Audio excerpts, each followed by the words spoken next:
नमस्कार, मैं हूं आपके साथ मयंक मिश्रा। आज 7 तारीख है और इस वक्त की बेहद अहम खबर। बीती रात यानी जुमेरात ईरान के केशम आइलैंड में आसमान में बेहद रहस्यमय धमाके हुए और ऐसे ही धमाके की खबर बंदर अब्बास से भी आई।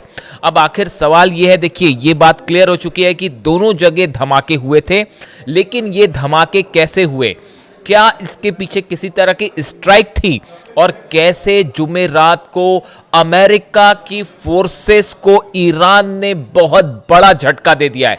देखिए बेहद अहम खबर है। कल रात को ये जो कुछ हुआ, करीब 5 से 6 घंटे इसको लेकर जो है वो सनसनी थी पूरे इलाके में, हॉर्मूज में, ईरान में और खासतौर पर केशम आइलैंड और बंदर अब्बास में। आधी रात को कल जो है वो केशम आइलैंड पर अचानक धमाके की आवाज आती है।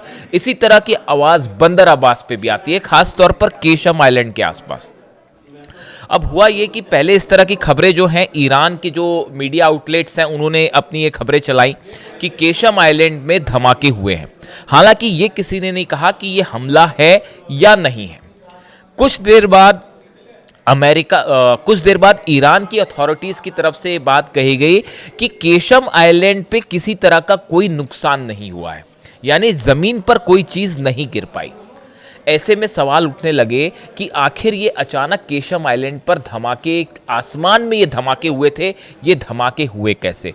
अब जो सूत्रों के मुताबिक जानकारी निकल के आ रही है, जो मैं बता पा रहा हूं, जो मेरे सूत्र कंफर्म कर रहे हैं ईरान से, बीती रात ईरान के केशम आइलैंड में ईरान की मिसाइल सिटी के ऊपर अमेरिका की तरफ से मिसाइल्स फायर की गई थी, लेकिन ईरान के डिफेंस सिस्टम ने इस ड्रोन या मिसाइल्स को इंटरसेप्ट किया और अमेरिका की मिसाइल्स को आसमान में तबाह कर दिया गया।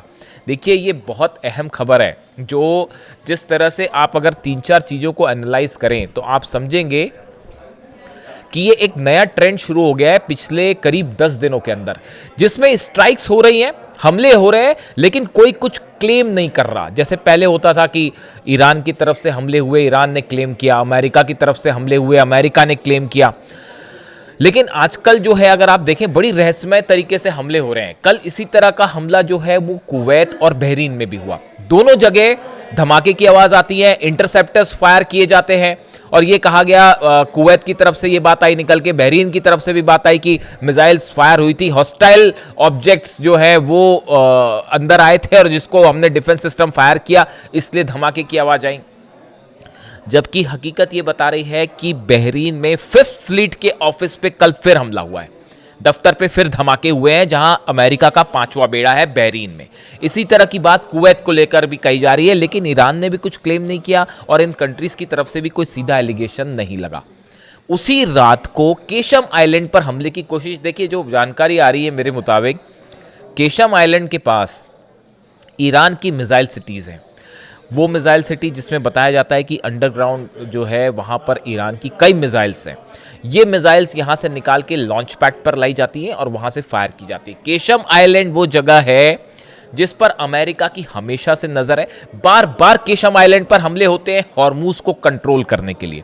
तो बताया ये जा रहा है कि ये जो खबरें आई कुवैत और बहरीन पर हमले की, उसके बाद ये कोशिश थी ईरान के दुश्मनों की तरफ से कि आधी रात को मिसाइल्स फायर की गई, ऐसा सूत्र बता रहे हैं, ऐसे दावे हो रहे हैं। लेकिन ईरान के डिफेंस सिस्टम ने इन मिसाइल्स को आसमान में चीर के रख दिया, तबाह कर दिया। जो है प्रोजेक्टाइल्स, देखिए आजकल जो है वो एक नया शब्द चल पड़ा है, हॉस्टाइल प्रोजेक्टाइल्स या हॉस्टाइल टारगेट्स, इस तरह की बातें चलती हैं। ये फायर किए गए और ये केशम आइलैंड के आसमान में और बंदर अब्बास दोनों जगह तबाह कर दिए गए, मिसाइल्स को आसमान में चीर दिया गया। यानी जुमेरात एक बड़ा हमले की कोशिश थी ईरान के मिसाइल सिटीज़ पे और उसको ईरान ने फॉयल कर दिया, हवा में तबाह कर दिया। देखिए इसके बाद ना अमेरिका की तरफ से कोई बयान आया, ना ईरान की तरफ से। ऐसे ही हालात हॉर्मूज में बने हुए हैं और बताया जा रहा है कि अमेरिका के एक और टैंकर को, जहाज को जो है उसको निशाना बना के ड्रोन्स दागे गए हैं ईरान की तरफ से। इस तरह की खबरें हैं, शायद शाम होते होते तक ये खबर कंफर्म हो जाए। यानी आप देखिए हॉर्मूज पूरी तरह से इस समय बंद है। जो मेरे से बार बार इस बात को लेकर सवाल हो रहे हैं कि ओमान के साथ क्या डील हो रही है, क्या बातचीत हो रही है, क्या कोई समझौता हो रहा है? देखिए, इसको लेकर दो खबरें हैं। पहली खबर ये है, ईरान ने अपना स्टैंड साफ कर दिया है कि किसी सूरत में अमेरिका के साथ कोई डील नहीं की जाएगी, कोई ऑफिशियल बातचीत किसी तरह की नहीं होगी। यानी जो चीज़ डील हो भी रही है, जो बातचीत हो रही है, टेम्परेरी जो एक सेटलमेंट किया जा रहा है हॉर्मूज को मैनेज करने का, ये ओमान के साथ हो रहा है। और इस तरह के तमाम दावे आपने देखे होंगे कि ईरान के साइड से जहाज़ ओमान में अंदर जाएंगे, ईरान के साइड होते हुए हॉर्मूज में जहाज़ अंदर जाएंगे और फिर उसके बाद ओमान की तरफ से वो बाहर निकलेंगे। अब ये भी खबरें आ रही हैं कि ईरान भी जो है वो टैक्स लेगा और ओमान भी टैक्स लेगा, दोनों टैक्स को शेयर करेंगे। इस तरह की तमाम खबरें हैं। लेकिन इस बीच जो बड़ी एक खबर आ रही है कि डोनाल्ड ट्रंप को ये मंजूर नहीं है कि ओमान और ईरान हॉर्मूज को मैनेज करें। वो इस बात से सहमत नहीं है क्योंकि उनका जो है पत्ता कट कर दिया। ईरान ने कह दिया कि हम ना डोनाल्ड ट्रंप से बात कर रहे हैं, ना अमेरिका से बात कर रहे हैं, जो बात करेंगे हम ओमान से करेंगे, हॉर्मूज पूरा हमारा है और हम अपने हिसाब से इसको मैनेज करेंगे। ये बात ईरान की तरफ से साफ साफ कह दी गई। यानी हॉर्मूज में जो इस तरह की बातें थी कि कोई समझौता, अगर समझौता होगा भी तो वो minus Donald Trump minus America है। ये पूरी तरह से ईरान अपनी शर्तों पर यहां डील कर रहा है। Hormuz is completely under control of Iran, इसमें किसी को कोई शक नहीं होना चाहिए। अब देखिए, ये जो कल रात ये जिस तरह की ये सोर्सेस से खबरें हैं अभी कि अमेरिका ने की तरफ से फायर की गई थी मिसाइल्स या ड्रोन्स जो भी थे, इनको रोक दिया गया। इसके बाद अब एक बड़ा सवाल ये है कि आप अगर जॉर्डन देखें, आप इराक देखें, कुवैत देखें, कतर देखें, सऊदी अरब देखें, बहरीन देखें, ये 5 अरब देशों की आप बात करें, इन सब की सब जगह अमेरिका को पिछले आप 2 हफ्ते की बात कर लीजिए, करारा झटका लगा है मिसाइल डिफेंस के मामले में। और ये ईरान की इस जंग की सबसे बड़ी जीत है। देखिए, एक रिपोर्ट सामने आई है, उसके मुताबिक जॉर्डन में अमेरिका की जो डिफेंस मिसाइल्स हथियार रखे हुए थे, उनमें 50% तबाह कर दिए गए। ये बहुत बड़ा दावा है। ईरान ने जो हमले किए जॉर्डन, देखिए मैंने आपको कहा था जिस दिन ये हमले हुए थे जॉर्डन पे, तभी मैंने आपको कह दिया था कि देखिए बड़ी संख्या में प्लेन जो है वो तबाह हुए हैं, बड़ी संख्या में यहाँ हथियार तबाह हुए हैं, ऑयल टैंकर्स जला दिए गए हैं, रडार्स जला दिए गए हैं। अब रिपोर्ट सामने आ रही है कि जॉर्डन के बेस पे 50% अमेरिकी हथियार जला डाले गए, तबाह हो गए, उसमें सब शामिल हैं। इराक में 60% से ज़्यादा जो अमेरिका की पेट्रियट मिसाइल या सिस्टम्स थे वो तबाह कर दी गए। कुवैत की बात करें, 55% हथियार साजो सामान अमेरिका का जला दिया गया है, ईरान ने अपनी मिसाइल्स मार मार के। कतर में 65%, आप सोचिए अल उदेद बेस पर कैसे हमले हुए होंगे। कतर में 65% अमेरिकी missiles, defence systems, radar, early warning system वो तबाह हो गए। ऐसी हाल बहरीन का तो सबसे बुरा हाल है। वहाँ पे 5th फ्लीट के ऑफिस में मैं आपको बार बार कह रहा हूँ, जो अमेरिका का 5वां बेड़ा है, उसके ऊपर ऐसे हमले होते हैं साहब कि क्या ही बताया जाए। वो ठीक करने की कोशिश करते हैं, अभी वो ठीक भी नहीं होता, फिर हमले हो जाते हैं। 70% डिफेंस मिसाइल्स बहरीन में जो अमेरिका की डिफेंस मिसाइल थी वो तबाह कर दी गई हैं या खत्म हो चुकी हैं। ऐसी हालात सऊदी के हैं, बताया जा रहा है सऊदी के पास जो अमेरिकन डिफेंस सिस्टम्स की मिसाइल्स थी वो भी ईरान ने इंगेज कर करके जो ये 40 दिन की जंग हुई, इसमें जो है 80% मिसाइल्स की कमी हो गई है सऊदी में, जो अमेरिकन डिफेंस मिसाइल्स लगी।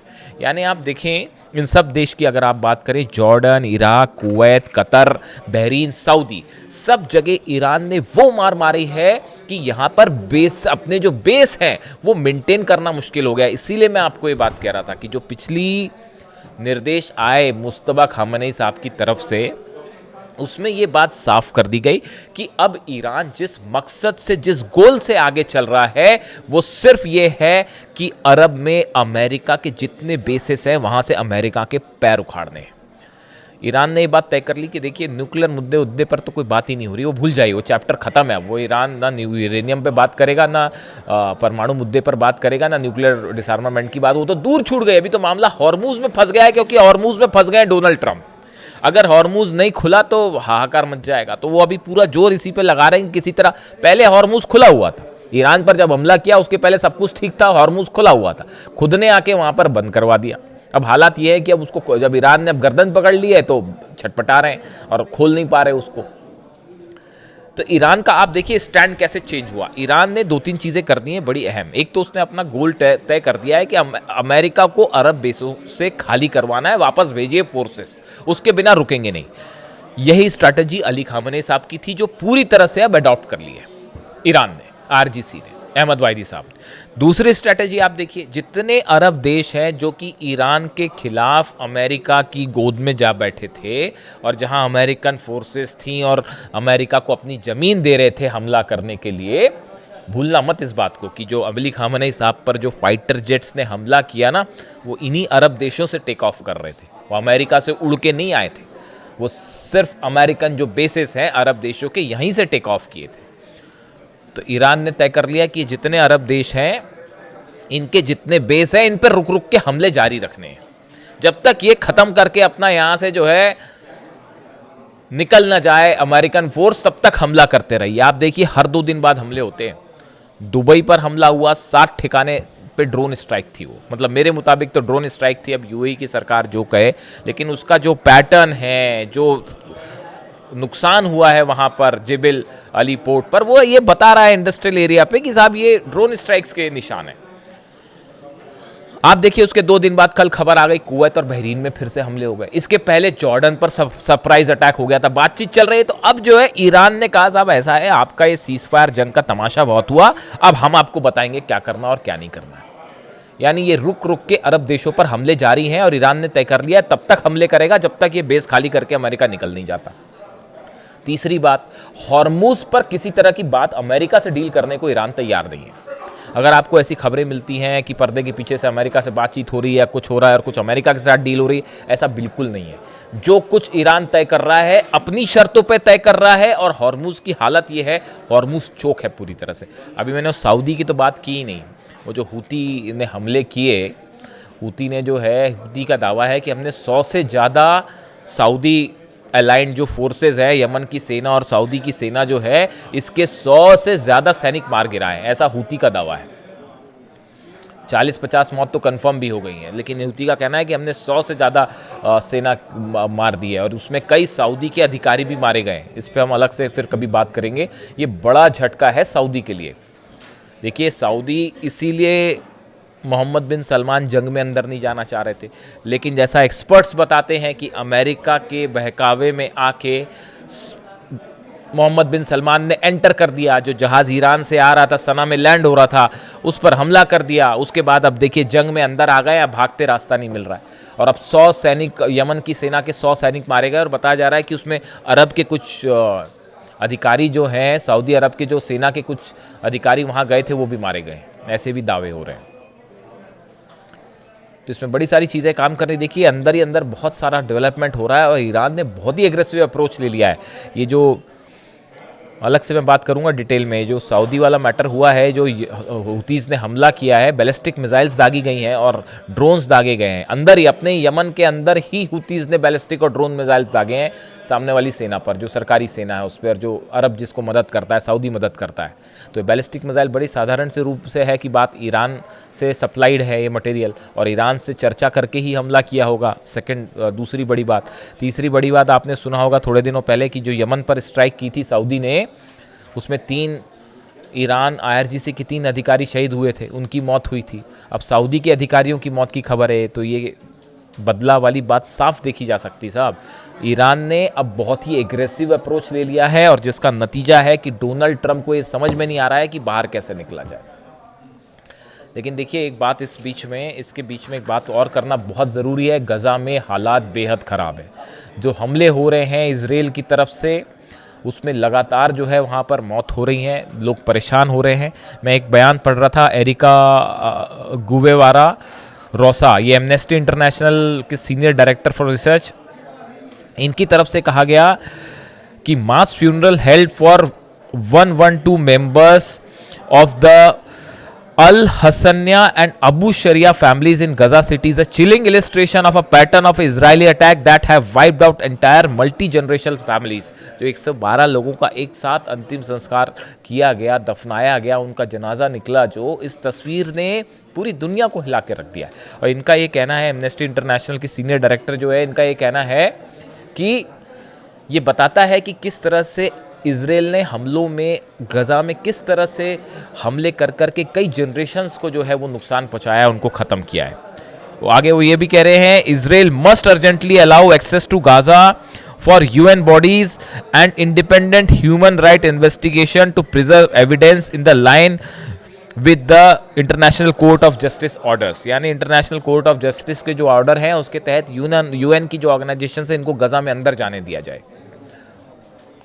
यानी हालात देखिए बहुत ख़राब है गज़ा में, लगातार वहाँ पर इजराइल की तरफ से हमले हो रहे हैं। लेबनान पे भी हमले बढ़ गए हैं। आप देखिए इस बात को कि इजराइल की तरफ से गज़ा में, लेबनान में और सीरिया में भी जो है वो हमलों वाली संख्या जो है वो बहुत बढ़ गई है। तो ये एक ऐसा हो रहा है कि ईरान के समर्थित संगठन वर्सेस सऊदी को आप इधर ले लें, इजराइल को ले लेंगे, एक बड़ी जंग जो है वो ईरान भले सीधा जंग में उतना इन्वॉल्व ना हो, लेकिन जितने संगठन हैं ईरान के वो लगातार इस जंग में इन्वॉल्व है। इजराइल के सैनिकों की मौत भी इसी बात को बता रही है और उसका बदला जो है वो इजराइल की तरफ से लगातार हमले हो रहे हैं। तो दोनों तरफ से स्ट्राइक जा रही है, यानी मामला किसी समझौते की तरफ बढ़ता नहीं दिख रहा है और ईरान ने तय कर लिया कि अब अपर हैंड हमारा होगा, हर चीज़ हमारी शर्तों पे होगी। आगे अलग से बात करेंगे, जो भी अपडेट होगा। वीडियो कैसा लगा कमेंट करके ज़रूर बताएं। Thank you so much.